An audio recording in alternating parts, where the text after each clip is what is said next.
4, 3, 2.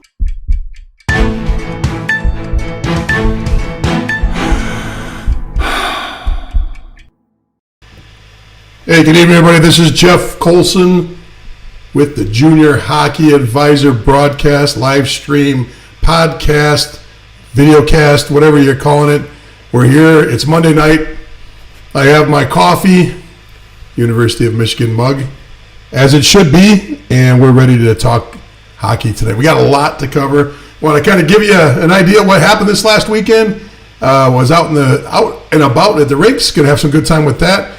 We're going to spend a little time talking about the advisor process, plus and minus, large firm, small firm, what you can do to take advantage of it. And I got a little gift for you I threw on for any of you that are interested. This might be just a little bit of an infomercial about what we do. You know, I normally don't do that, but I am kind of going to tease you with a little bit of an infomercial tonight too. We got so much to do in so little time. Let's get rolling.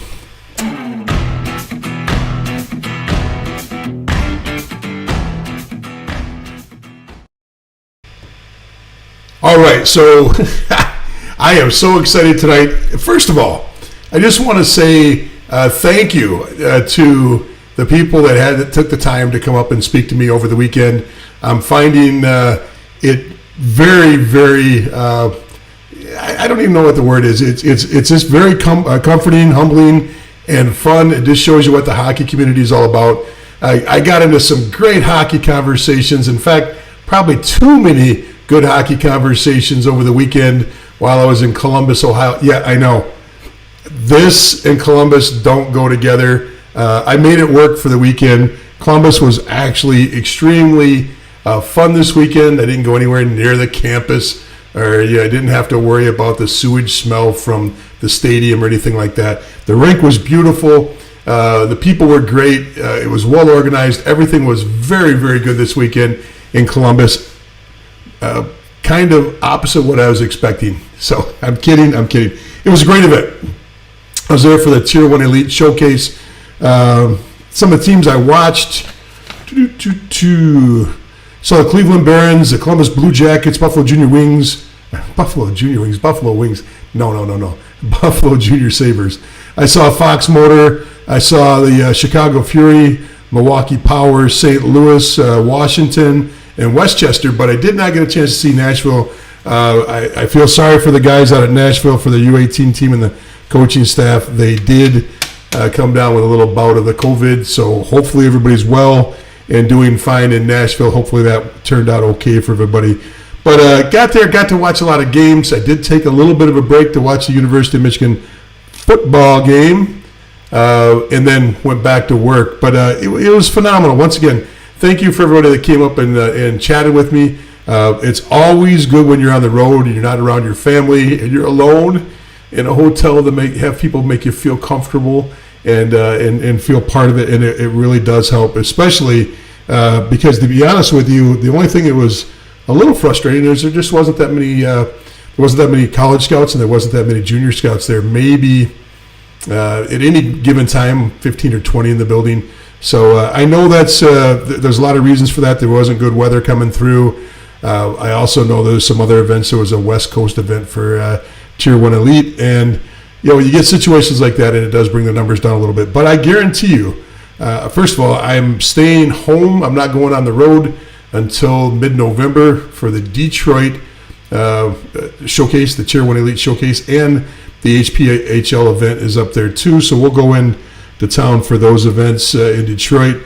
That'll be my second or third visit to Detroit this year. We've already done Blaine, Minnesota. We've already done Detroit. We've done Chicago, Pittsburgh, Columbus. Haven't been to Boston yet. Have been to Buffalo several times. But we hit the Midwest, and I've got a couple visits to the West that'll be scheduled a little bit later in the year. But that's just the life. If you're trying to find good players and spend some time, the more time you spend out actually watching players, the more you're going to get to know them. And what happens that really is important is it's the communication. Because when I communicate with the coaches, and shame on you if you're 15, 16, or 18 coach that doesn't respond to a college or a junior program that wants information in your team. Because the more information and the more backstory I have on players, the more I engage with that team when I'm watching them.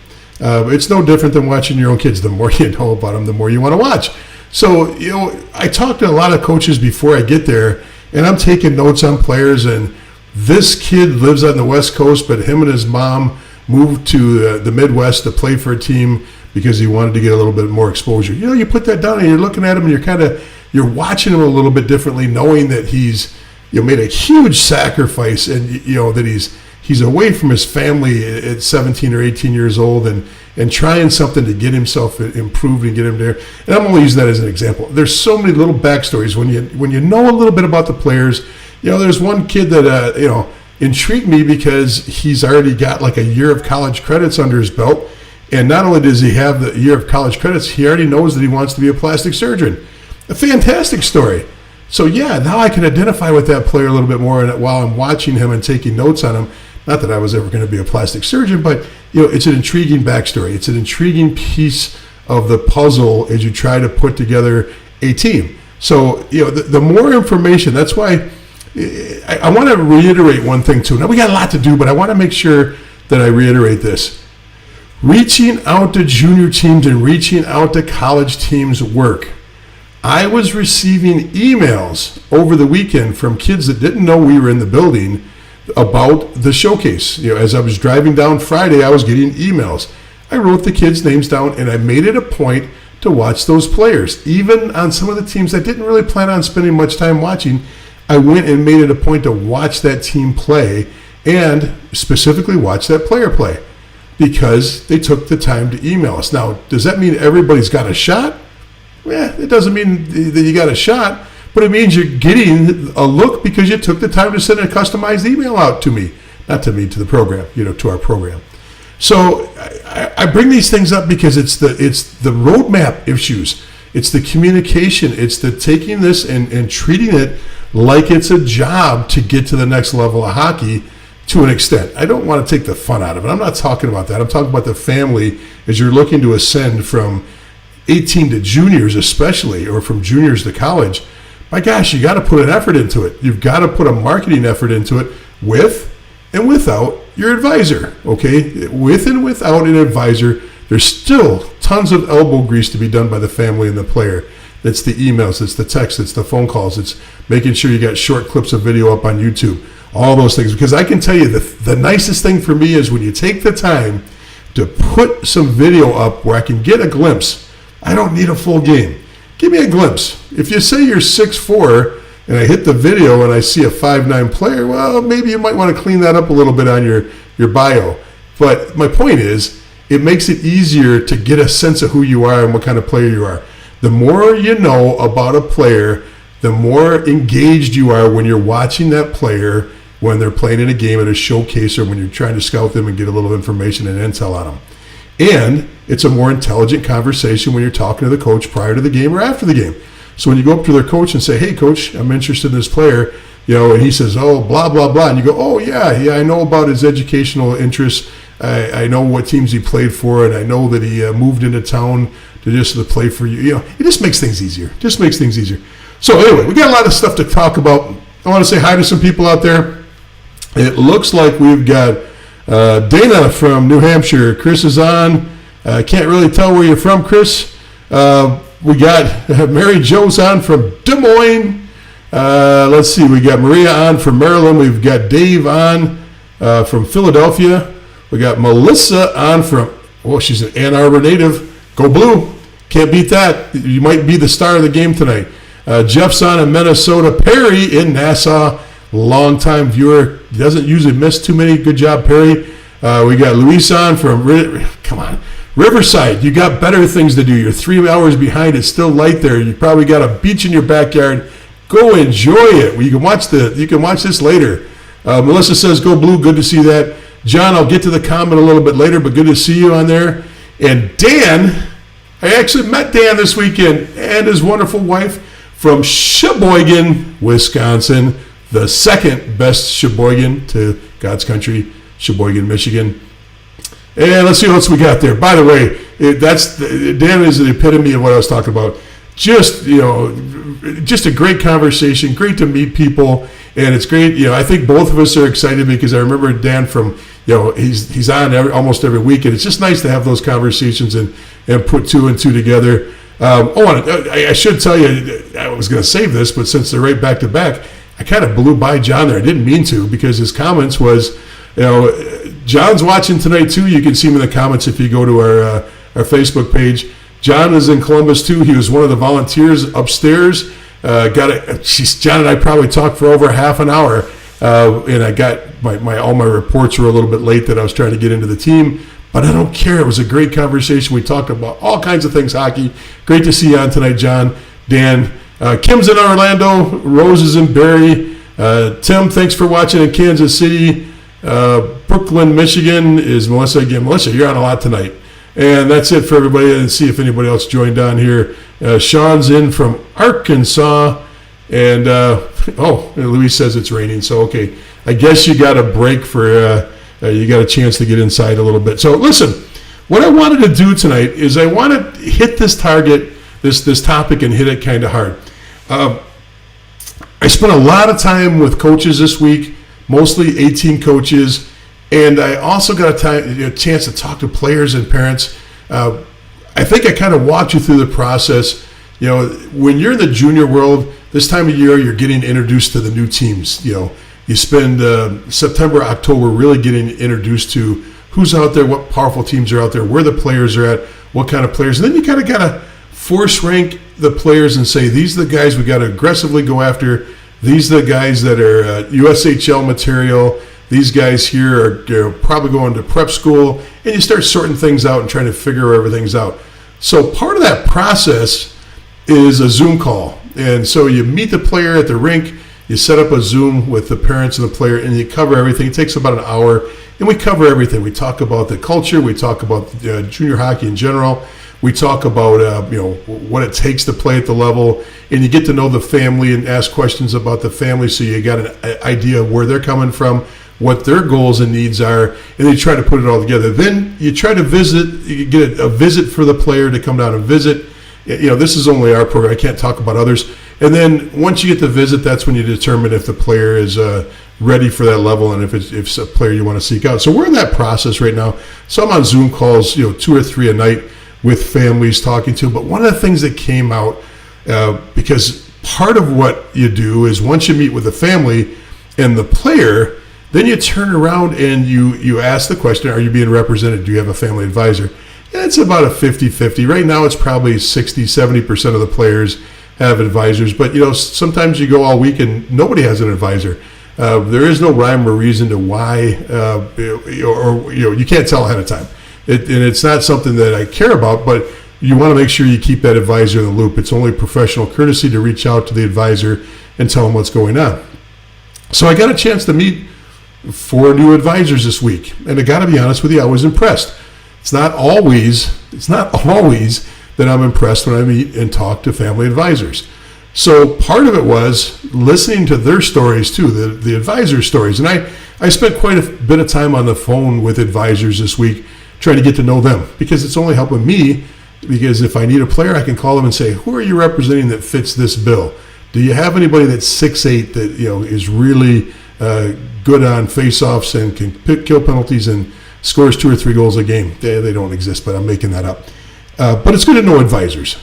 But as I got to know them this week, I sensed the frustration of guys that are doing everything right.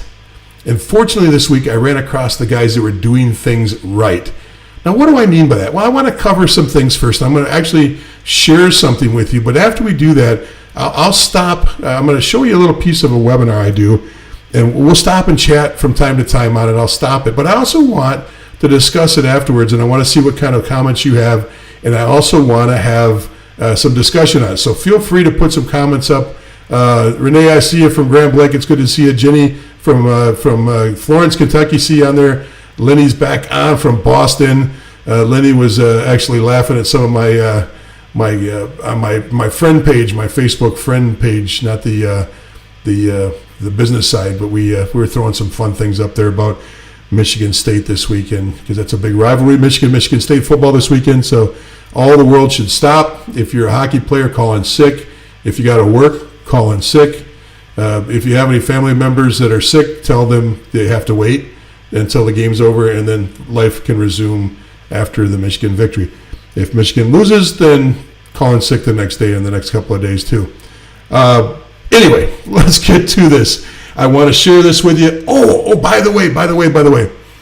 On our Junior Hockey Advisor page, not the discussion group, but the page under this broadcast, you will see that I put a link for the webinar. We're going to cover a little bit of this webinar, but I put it in there for 50% off for the next 24 hours. So if you like this and you think it's something you want to develop the whole, or go through the whole process, jump on and grab it. You get a discount on it for the next 24 hours. Hopefully you'll like it. And for those of you, and I know there's a lot in the audience that have already done this webinar, DM me and I will give you 50% off any of our other webinars, and I'll give you a coupon. You can put it in your back pocket or use it right away, so you can participate in the fun too, but just not with that video. We'll get you another webinar, a video webinar. I'm sorry, webinars are different than videos. Okay, let's get to this. Let's get rolling. I think you will enjoy this. So I will set us up here. I just got to drop over here, and we're going to go boom, boom, and then we're going to jump over here. So what we're going to do is we're going to jump into All About the Family Advisor. This is a webinar series I do. It's housed on Teachable. So this is the actual curriculum of the All About the Family Advisor. We got overview, who is an advisor. We do basically who, what, where do you find an advisor, when do you hire an advisor, why an advisor, and we go into a little bit of legalities, and then we throw in some resource videos for you at the end. So that's what we're going to do. We're just going to touch on a little bit. I'm going to bring this up for you, and we're going to play a little bit of it. This is the All About the Family Advisor, and we're going down to the bottom, and we're going to cover a little bit about why hire an advisor. So once again, we're going to play a little bit of this, just a few minutes. I think you'll find it productive, and then we'll discuss it. I might stop it in between and discuss it a little bit too.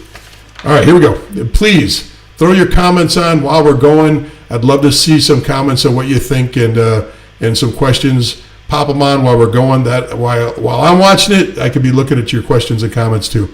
Here we go. Some possible drawbacks. Let's explore this a little bit more. As we have discussed, a family advisor becomes a reflection of you and your family. When they lack the ability to act professional, it has an effect on your reputation. Clearly, advisors that lack knowledge and experience are not going to achieve much on your behalf. We also discussed that many advisors create multiple revenue streams off of their client base. Done properly, with full disclosure, it may be acceptable for you and not a problem. However, here is a reminder list of some of the additional costs that can be incurred. Okay, before we get into those costs, that lack of professionalism, lack of knowledge, lack of education, lack of experience, expensive, those are some of the cons. That we're going to go through some pros too, but the cons. One of the ones that now that I went back to this earlier today and I wrote down on there that I should have put on this list too is lack of communication, because that was the biggest thing that I heard from this new wave of advisors that I got a chance to meet. I'm going to call them new wave because these are all the younger guys. Everything's younger than me, but they're younger than me, and they're enthusiastic. And one of the things they talked about was making sure they communicate all the time versus some of the other firms that are out there being family advisors that don't reach out to their players, don't spend time with their players, and the only time the player hears from their advisor is when they reach out to their advisor. So anyway, let's get rolling. So you see the slide, we want to make sure that when we're discussing advisors, you look at the professionalism, the knowledge, how they educate, their experience level, and their expenses. Some of the secondary costs you see on that slide are main camps, showcases, affiliates, skates, skill instructors, camps and clinics, junior visits, and college visits. Now, once again, they can be acceptable practices, and it might be part of what you're looking for. But let's just look at it a little bit deeper. Okay, we're going to look at this, but remember, I'm not against an advisor giving you a list of things that need to be done for you to make it to the next level. Those are great. Pay attention to what I'm trying to say here, because It isn't about the events. All these are legitimate if they're done right. But watch what happens here. Here's a slide. You hire an advisor in the blue, and we're going to do this as a case study. This is an actual second-year junior player and his costs. The player and his family were first contacted by their advisor via email. This led to many texts and phone calls that the family eventually hired the advisor. The player was in his last year of U18 and graduating high school in the spring, required 50% down and a balance within 90 days. The family complied. Within 1 week, the advisor strongly suggested that the family attend 3 specific showcase events that were located in the Boston area. Each event cost roughly $300, and the checks were made out to the hockey company owned and operated by the advisor. The advisor also strongly suggested 2 main camps, one in the North American Hockey League and one in the NCDC. The player did not make either team. However, the advisor had a relationship with both teams and was compensated for supplying players. It was strongly suggested that the player utilize specific performance training center to get ready for each camp. The player eventually signed a Tier 3 with a Tier 3 team. The player eventually signed with a Tier 3 team that he had very little contact with prior to signing. His advisor was listed as the director of scouting on the team website. All said and done, the family is out of pocket nearly $20,000. The likelihood that this player would have been able to skate in the league for this or a comparable team are really high. He would have made this league. Okay, so I want to make sure that a couple points are made there. One is under 2 main camps, you see the price of $600, $200 a piece. But I put the true cost because of the travel, hotel. It's going to be a $2,000 weekend for you, no matter how you look at this. There's also other travel that's built into this for the showcases. So the numbers, if you look here, in fact, are probably lower, and I talk about that a little bit. But the point that needs to be made here is this is to get onto a below average Tier 3 team. Now, we know there's high-end Tier 3 teams with great success stories, well managed, well coached, and produce a product to get you into college Division 3 or high-end ACHA hockey. There's nothing wrong with that at all. But for an advisor to put you on a team that's probably advertising somewhere on social media, or they literally are taking anybody that calls them, that's a real hard pill to swallow. And that's a situation we're trying to talk about right here. The advisor experience ended up costing the family twice as much. If you include travel for the showcases and the main camp travel, that pushes the price up towards $24,000. So let's walk through this a little bit. You hire an advisor, let's say the price is $4,000, which is in the range of most advisors. Your true cost is $4,000. The advisor profit, unless he's working for a firm, that he cuts in with the firm. Okay, let's stop right there because this is the biggest message that I picked up this week. And don't get me wrong, I hear this all the time, but it really resonated because I got, just a quality guy, and then a quality guy, and a quality guy, back to back to back. And I was having these great conversations about what we need to do to make this industry better, what we need to do to make this experience better, what we need to do to make it so this is all transparent. And one of the things that they're all frustrated with is advisors that charge a lump sum up front, meaning, $4,000 and they expect you to put half down and half within a few days. Okay, whatever the number is. Some are a little cheaper, some are a lot more expensive. But there's a new way people are going about this, and that is the annual contract where you pay as you go. So if you're going from 16 to 18 and you need help, you pay the advisor for that help. The next year you get a chance to renew. If you want to stay with that advisor, you stay with them. So the advisor's incentive is to take care of you on an annual basis, not to take a lump sum from you, shove you on a junior team and then you don't hear from them again, or you get the point. You get the point. So the other part of this too is remember, when I talk about big versus small, there's some firms out there that represent 300 or 400 people. Yeah, that many players. And so if they're representing those players and you times that amount there, you can see the amount of revenue that's coming off of these. Besides, I ran across the guy earlier in the year, an advisor that literally was representing 3 defensemen on one team. Now, how does that work?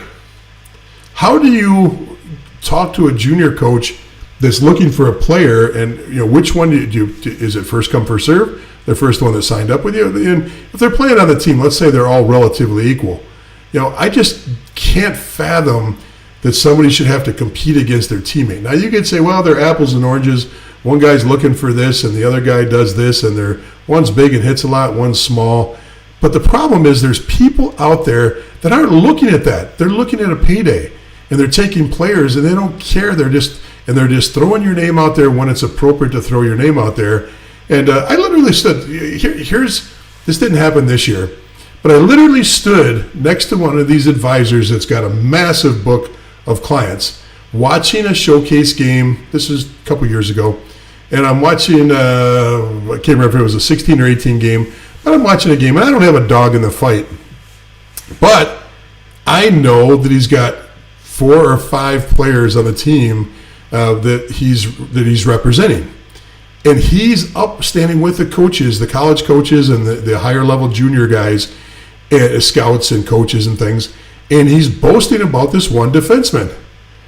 And I know 2 people down from me is one of the parents of a defenseman that's represented by him. And the guy's loud and he's boisterous and he's talking about how great this one defenseman is, right next to a dad of one of the guys that he represents. And he didn't even know that the dad was standing there. He didn't take the time. Well, there's a lot of issues there. But first of all, communication. Second of all, just being an idiot.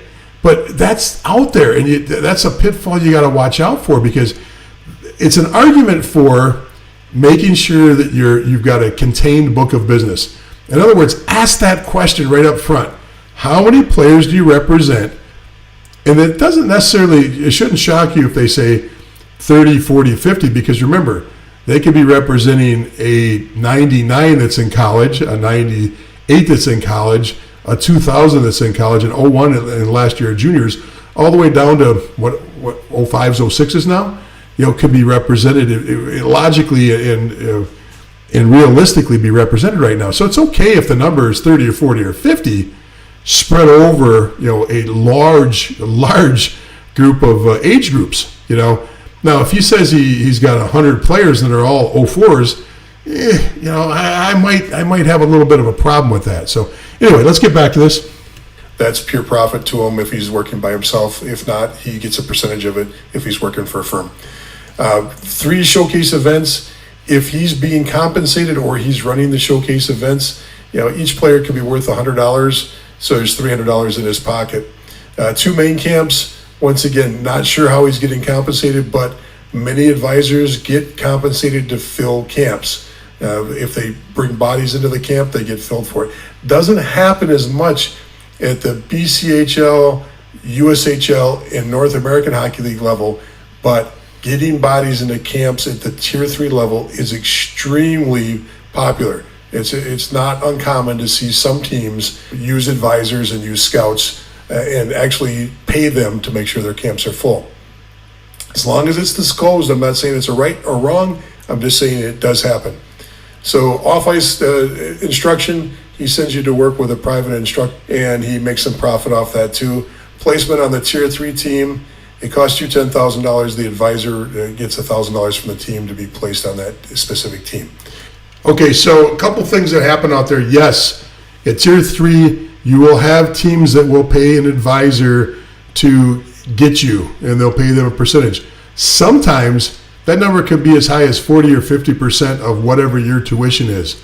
If a team is in desperate need of bodies, they will pay an advisor up to that much. Now, there are advisors out there who would absolutely never even consider that. They think it's unethical. They absolutely would not do that. Then there's other guys that literally thrive off of looking for teams that will pay them, showcases, main camps, pre-draft camps, and they're looking for those camps that will pay them, and that's the only places they'll send players. So you sometimes see these teams out there and you go, wonder why they want me to go to that team. Well, you can ask the question. You can ask it both of the general manager and your advisor. Are you getting compensated to get me put on this team? Okay, it happens. It's not only that, but there's people out there that advertise. Now, here's the one that really gets me, because this is an NCAA violation, And you need to know it's an NCAA violation. If an advisor ever tells you, you don't have to pay me, right there, right off the bat, that's an NCAA violation.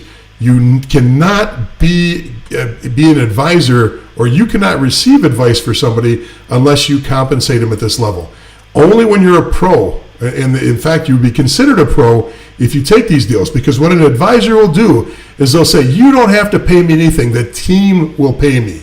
So they place you on a junior team, you pay the tuition to that team, and then the team kicks back whatever amount they're going to kick back to the advisor. It's illegal, okay? It may not be illegal in the business world or breaking any laws.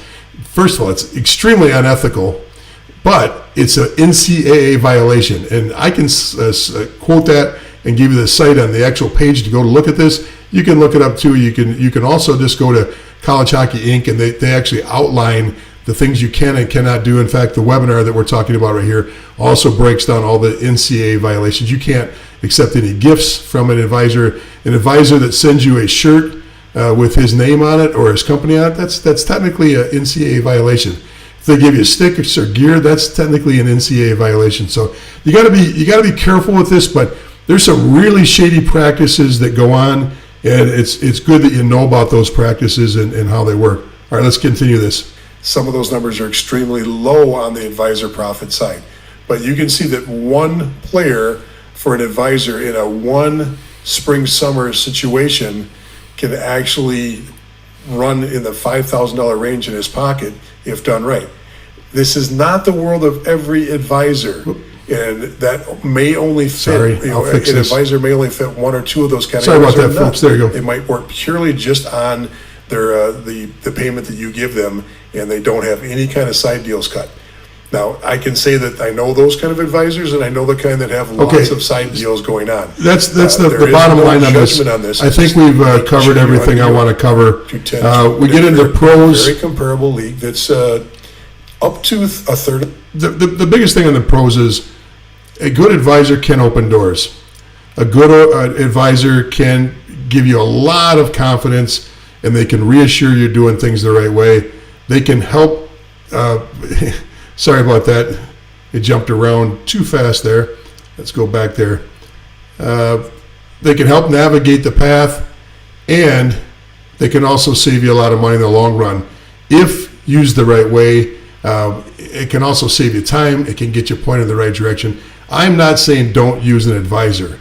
I'm saying you have to do your homework. You have to put some time to this.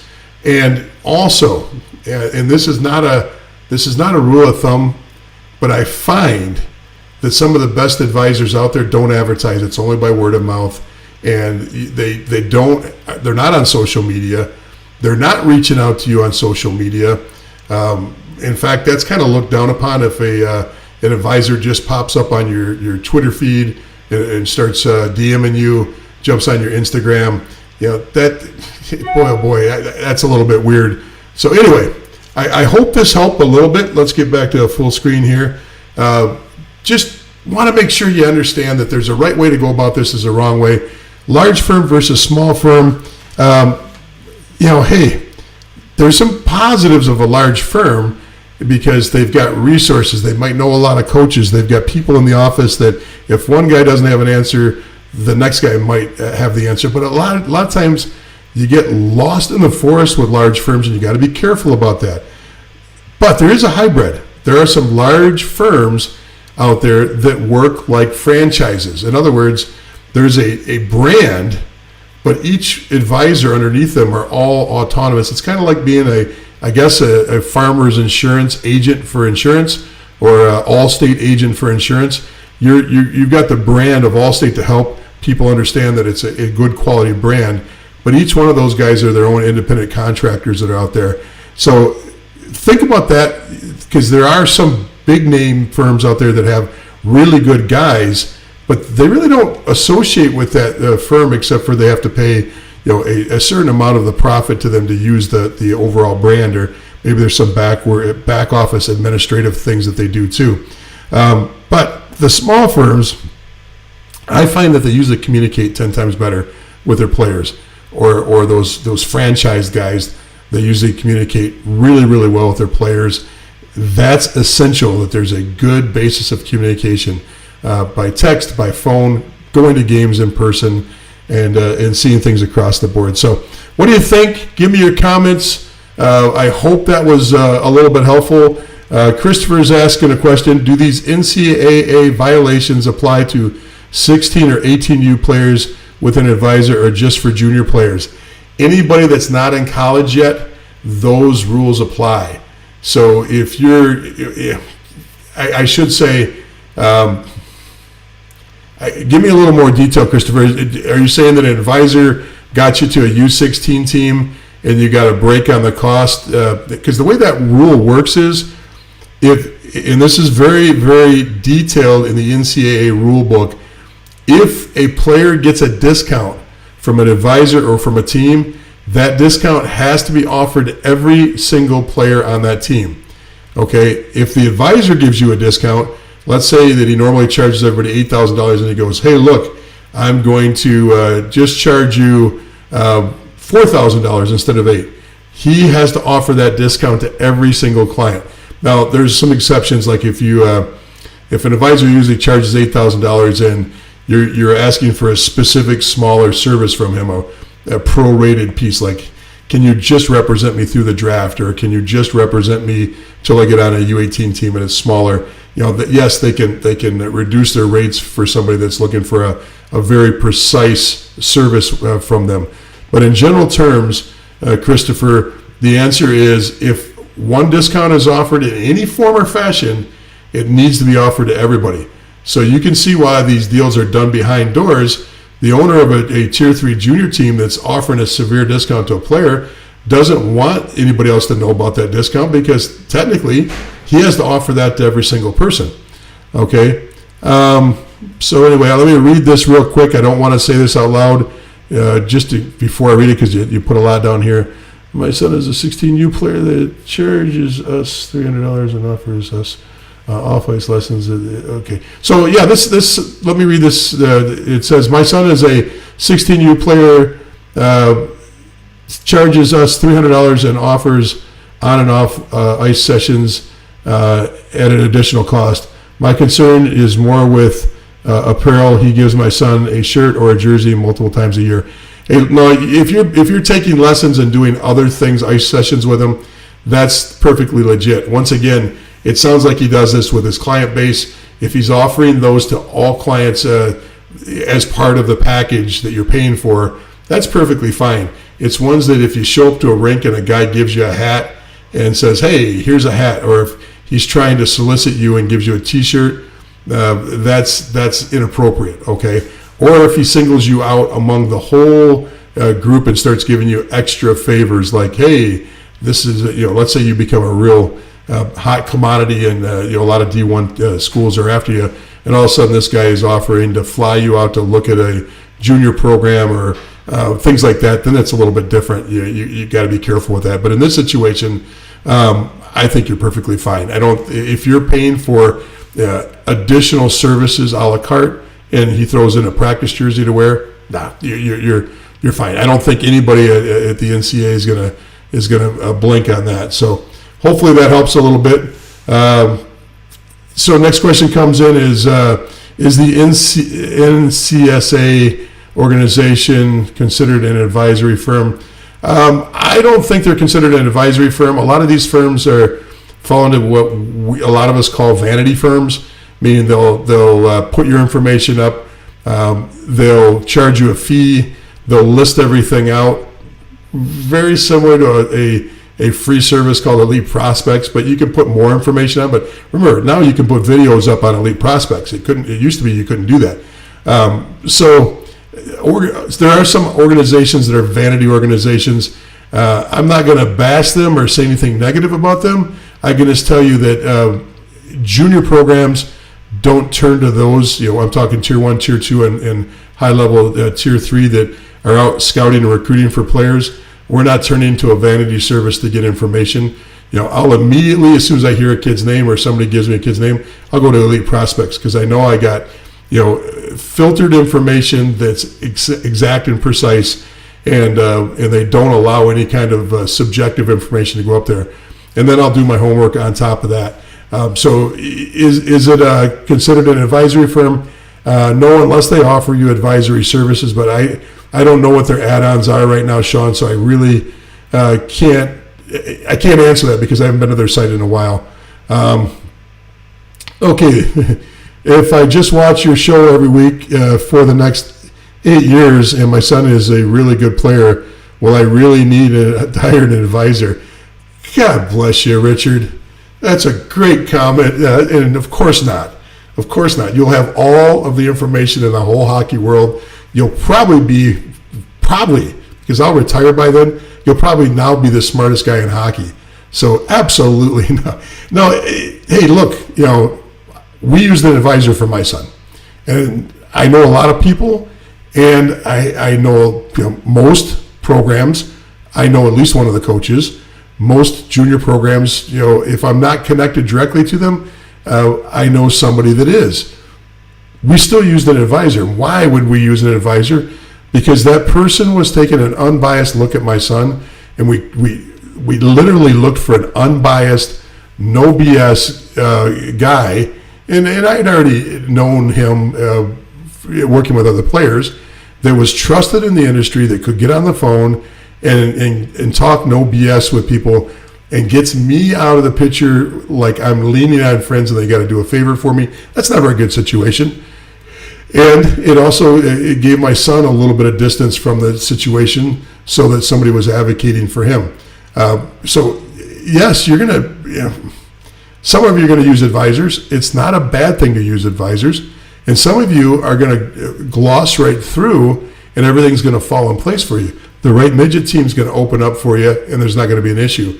Immediately you're going to have people talking to you about playing junior hockey, and you're going to like the opportunities that are on the table. And some of you right away are going to get opportunities for colleges right away. So there's no way to know if you're going to need one or not. I'm just laying it out and telling you the pros and the cons and the goods and the bads and things to consider and how to go about this so that it's a successful process. And don't forget for the next, remember I told you it's going to be an infomercial tonight.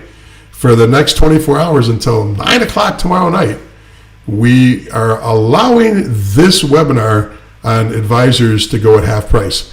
So you get a half off on just go to our Facebook page. While you're there, you might as well like the page if you haven't already done that, and jump on the link right there. It'll take you right over to our Teachable account, and you get right into the webinars. And if you've already done this one, or you already own this webinar, then DM me. I'll be glad to give you 50% off on any of our webinars. I don't talk about these much, but honestly, I was kind of pushed into this by some of the advisors out there. They're like, you're being too kind. You're giving a lot of information out, but you got to let people know about this webinar because our clients are finding this to be extremely helpful. So what happens with a lot of advisors are they're using this product with their clients. So if a client comes to them or a prospect comes to them, they're sending them back to watch the video first or the webinar. I keep calling it a video. It's not. It's a series of videos and handouts. So they go to the webinar first, and then they say, well, if it fits, that's an unbiased source. If you still think you need me as an advisor, let's talk now. So they're kind of using me to vet their client base to make sure. So anyway, if you want it, it's there for 50% off. If not, that's perfectly fine too. And Richard, don't buy it. You got me for another 8 years or until I call it quits. So good. Please don't retire. I don't know about this one. I'm going to have to retire at some point. All right, good to see Brandon's on too from Amherst. And we also got Jacob on. And Jacob's one of our long times, jumped on a little late. Jacob, you're going to have to go back and watch it on the replay because we covered a lot of good stuff tonight. Let me know in the comments, was this helpful? Do you have any other questions? Sometimes I do this so much I forget we get new people, new audiences, and there's things that I've covered in the past that I haven't, retouched on. So I want to make sure that it's fresh, that it's taking a different angle on things, and you're getting something out of it and getting some value out of this, and hopefully we are. But please let me know. Throw me a comment and tell me if it's good or bad. Tell me if there's anything else you'd like me to talk about tonight on this subject, or if you just got a question about where I got my coat, wear the glasses. These came from Rite Aid. I got a pack of like 10 of them for like $10, so nothing special there. Okay, thanks for the comment. Melissa says, very helpful. I'm glad to hear that. Jacob said, started watching you on the YouTube side first. That's good, because nobody watches me on the YouTube side. We have I don't know why that is. The two groups on Facebook are like, well, there's 3 groups, and it's pushing 15,000 total people on the Facebook side. I know it's part demographics because more parents will use Facebook, but my subscribers on YouTube are like 300 or 400 people. I don't even know what it is now, but it's not very big. So it just cracks me up. On one side, there's thousands and thousands of people. The discussion group is about 5,000. The page is at about 5,000, and then the industry professionals at a few thousand. I don't get it. If you're a YouTube expert and you know how to bolster subscriptions on there, DM me. I'd love to know how to pop my number up a little bit on that, because I'm serious. We get about 300 or 400 people that subscribe there, and that's where all the video content is. So good to see Tim out here. Tim, thank you for the comment about this being helpful. And Dana, thanks so much for the comment there too. I put it up on YouTube if I watch or listen in the car in the day late. Facebook reminds me so I can catch it live. All right, thanks, Richard. All right, listen, folks, if there's nothing else as far as comments or questions, I'm going to wrap it up. We've been going 46 minutes, and I think we covered a lot, and we got a lot of good information out there. I'll be in Buffalo watching Rochester play the Bishop Kearney U18s play the Buffalo Junior Sabres on Friday, on Wednesday. I'll be back in Buffalo on Friday night, watching the Buffalo Regals, and I can't remember who they're playing, but I'm there specifically to watch the Regals. I'll be watching some East Coast games over the next week or two, mostly by video, and then I'll pick up with the next major event I'll be at in Detroit mid-November for the HPHL and the Tier 1 Elite Showcase. Got a couple other comments. I'll get to the comments real quick. And so the question is, was told by a junior team owner that he hates advisors. It is a love-hate relationship. You might hate them, but you have to deal with them. It's kind of like your accountant or your lawyer. You might hate them, but they're still part of the industry. It would sure be nice if USA Hockey ever had the kahunas to regulate advisors. They should be going through the same background checks. They should be going through the same certification that coaches and managers and anybody that comes in contact with players have. I don't know why they're allowed to be unregulated around players. The NHL does not allow any of their agents to be around players unless they're certified NHL agents. They have to go through a whole long process to become an agent. It wouldn't be that much to become, certified through USA Hockey, but at least do a background check on these guys. Because I can tell you right now that there's advisors out there, one in particular, that has a felony record. That might preclude him, if USA Hockey ever stood up to this, it might preclude him from being in the business. And there'd be a lot of people in the industry that would feel a lot better about that. I won't use names, that doesn't matter. Okay, so let's get a couple more comments real quick, and then I got to get off, folks. Was shocked when my U14, now 16, was approached by an advisor. He was shocked to see my son was at the age he was. He was 6'4", he's 6'4" now. Advisor said to give him a call later. Well, at least he was ethical and didn't try to take your bucks back when you were a U14. And maybe you do need to use them. John says, thanks, Jeff. See you in Detroit for the next Tier 1 showcase. I'll gladly sit down and chat with you as much as you want, John. I had a great time talking at the last one. And then Melissa says, may have to consider it. I hope you do, folks. I don't get on here and sell product much, but these videos, this video and the other webinar, this webinar and our other webinar dealing with marketing your player and how to get everything out of it. And I forget the actual title we're running it under, but basically teaches you how to build a marketing team around. We touched on this webinar last week or the week before. I showed you a little clip of it. These are the kind of things that are constructive, that if you're looking to get to the next level and learn to another level, that you use. But that's it, folks. That's all I got. 49 minutes in, and we're done for the night. I hope you enjoyed this. I can't wait to see you next week. If you're out in the rink and you see me, just like so many of you did this last week, come up and say hi. Let's have a cup of coffee. Let's talk hockey, and then we'll watch some good hockey. Just don't bother me if I'm writing things down when the game's going on. I appreciate it. Have a great night, everybody. Take care.